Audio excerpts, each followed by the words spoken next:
बीच सीधे लिए चलते हैं आपको देहरादून, जहां पर नियुक्ति पत्र वितरण कार्यक्रम आयोजित किया जा रहा है। सीएम पुष्कर सिंह धामी संबोधित कर रहे हैं।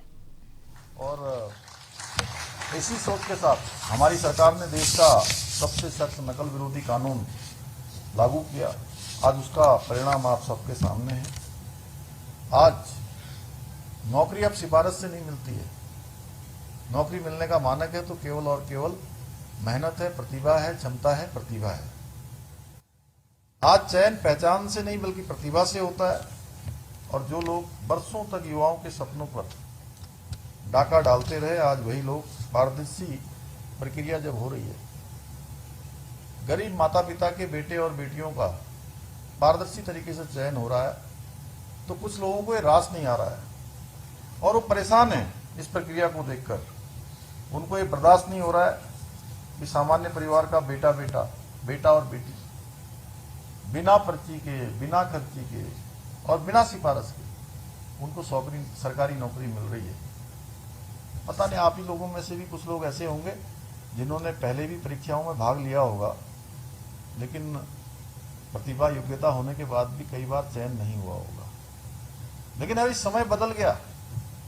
अब इसमें से कुछ लोग ऐसे भी होंगे जिनका चयन यहां भी हुआ है, इसके साथ साथ किसी अन्य परीक्षा में भी चयन हुआ होगा।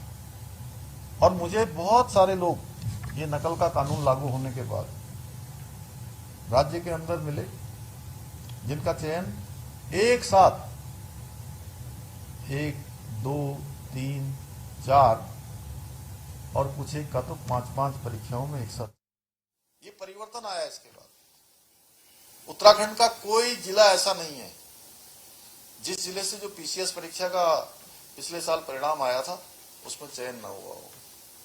छोटे छोटे स्थानों से, हर एक स्थान से हमारे अभ्यर्थी, हमारे युवा भाई बहन, उनको चयन का अवसर मिला। लेकिन मैं आप सबसे स्पष्ट रूप से कहना चाहता हूं कि नई सोच के साथ ये हमारा नया उत्तराखंड है जो अनवरत रूप से अब आगे बढ़ रहा है। अब यहाँ सेटिंग नहीं चलती है बल्कि मेरिट चलती है और मेहनत चलती है।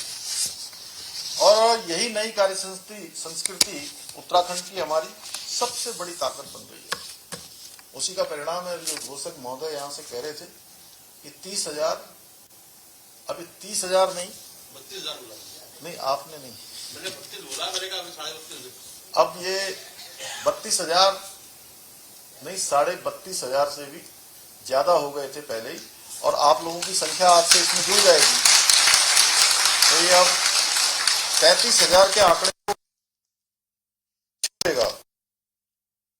और ये केवल आंकड़े नहीं है बल्कि ये हजारों परिवारों के जीवन में आए विश्वास का परिवर्तन है। मेरे युवा साथियों, आज सिंचाई विभाग में, कृषि विभाग में, विभिन्न महत्वपूर्ण पदों पर आप सब चयन होने वाले युवा साथियों की जिम्मेदारियां भले ही विभागों के अनुसार अलग अलग होंगी।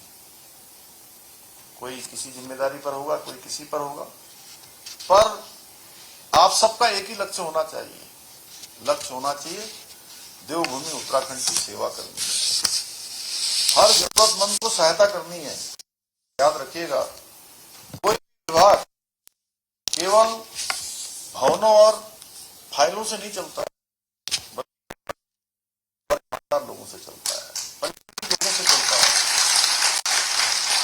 सिंचाई विभाग केवल एक सरकारी विभाग नहीं है बल्कि किसानों की उम्मीद की आवश्यकता है और जल प्रबंधन की जीवन रेखा से जुड़ा हुआ।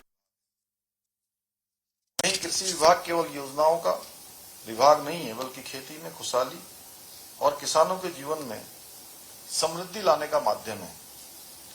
हमारा उत्तराखंड प्राकृतिक जल स्रोतों से पानी को खेतों तक पहुंचाना आज एक बड़ी चुनौती है। मैं यहां आने से पहले अभी पेयजल, बिजली विभाग, सिंचाई विभाग, इन सभी विभागों की एक बैठक करा रहा हूं। तो ऐसे में मैं कहना चाहता हूं कि आपकी भूमिका केवल कार्यालयों तक सीमित नहीं रहने वाली है, क्योंकि अब आप सीधे जनसेवा और विकास की प्रक्रिया से जुड़े होंगे। आज के इस अवसर पर हमारे प्रसिद्ध कवि, राष्ट्र कवि रामधारी सिंह दिनकर जी की पंक्तियां याद आ रही हैं।